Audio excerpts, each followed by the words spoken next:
എൻ്റെ പേര് പ്രിയ ഷൈൻ. എഴുത്തുകാരിയും സംവിധായികയും സാമൂഹിക പ്രവർത്തകയുമാണ്. ഞാൻ നിങ്ങളോടെല്ലാവരോടും ഒരു പ്രധാനപ്പെട്ട കാര്യം പറയാനാണ് വന്നിരിക്കുന്നത്. നാളെ നമ്മളെല്ലാവരും വോട്ട് രേഖപ്പെടുത്താനായി പോളിംഗ് ബൂത്തിലേക്ക് പോവുകയാണ്. ഓരോ വ്യക്തികളും വളരെ കൂലങ്കഷമായി ആലോചിച്ചതിന് ശേഷം മാത്രമേ വോട്ട് രേഖപ്പെടുത്താവൂ. കാരണം വോട്ട് ചോദിക്കാനായി നമ്മളുടെ മുമ്പിൽ എത്തുന്ന സ്ഥാനാർത്ഥികൾ നമ്മളോട് സ്നേഹപൂർവ്വം പറയും, നിങ്ങളുടെയൊക്കെ ഹൃദയങ്ങളിൽ എന്നെ രേഖപ്പെടുത്തണമെന്ന് ഓരോ സ്ഥാനാർത്ഥിയും നമ്മളോട് പറയും. വളരെ സ്നേഹത്തോടെ, വളരെ വാത്സല്യത്തോടെ, വളരെ കരുണയോടെ നമ്മളോട് പറയും. പക്ഷേ ഇവരൊക്കെ ജയിച്ചു കഴിഞ്ഞാൽ അവരുടെ ഹൃദയത്തിൽ നമ്മളെ രേഖപ്പെടുത്തുന്നുണ്ടോ എന്ന് നമ്മൾ വളരെയധികം ചിന്തിക്കേണ്ടിയിരിക്കുന്നു.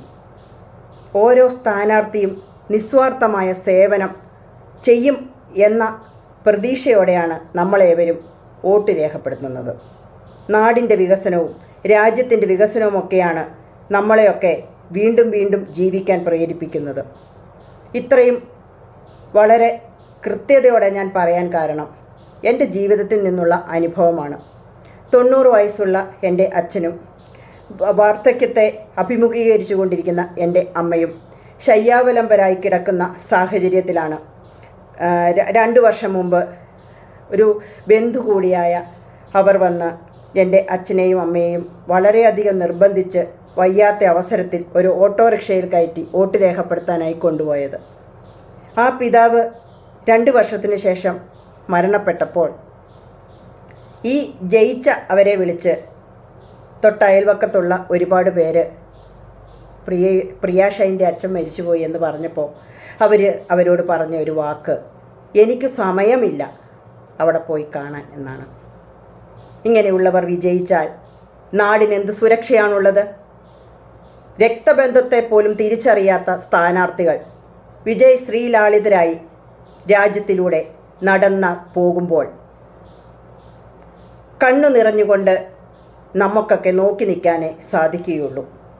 നിങ്ങൾ ഒരു പാർട്ടി നോക്കിയോ അല്ലെങ്കിൽ സമുദായത്തെ നോക്കിയോ അല്ല വോട്ട് കുത്തേണ്ടത്. അവർ നമ്മളോട് ചോദിക്കുന്നത് പോലെ, നിങ്ങളുടെയൊക്കെ ഹൃദയങ്ങളിൽ എന്നെ രേഖപ്പെടുത്തണമെന്ന് പറയുന്നത് പോലെ തന്നെ അവർ ജയിച്ചു കഴിഞ്ഞാൽ അവരുടെ ഹൃദയത്തിൽ നമ്മളെ ഓരോരുത്തരെയും രേഖപ്പെടുത്തുന്നുണ്ടോ എന്നതിനെ അനുസരിച്ചിരിക്കും നാടിൻ്റെ വികസനം.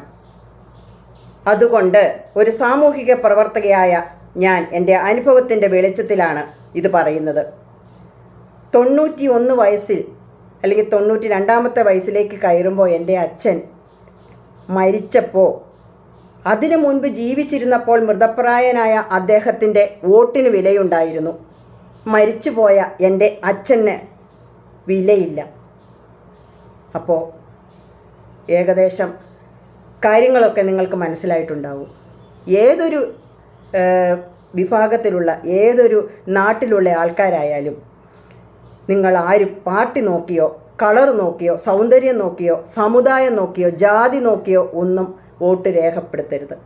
ജാതി മത വർണ്ണ വർഗ ലിംഗ ഭാഷ ദേശങ്ങൾക്ക് അതീതമാണ് മനുഷ്യസ്നേഹം. ഒരു സാമൂഹിക സേവനം എന്ന് പറയുമ്പോൾ നാം ഓരോരുത്തരും ആ സാമൂഹിക സേവനം ചെയ്യുന്നവരുടെ ആ ഒരു പ്രവർത്തനങ്ങളിൽ സംതൃപ്തരാവണം, സുരക്ഷിതരാവണം, ഇല്ലേ? അപ്പോൾ എല്ലാവരും വോട്ട് രേഖപ്പെടുത്തുമ്പോൾ ഒന്ന് ചിന്തിക്കുക. അനുയോജ്യരായവർക്കാണോ നിങ്ങൾ വോട്ട് രേഖപ്പെടുത്തുന്നത്? വിജയിച്ചതിനു ശേഷം അവരുടെ ഹൃദയങ്ങളിൽ നമ്മളെ ഓരോരുത്തരും രേഖപ്പെടുത്തുന്നുണ്ടോ എന്നുകൂടി ചിന്തിക്കേണ്ടിയിരിക്കുന്നു.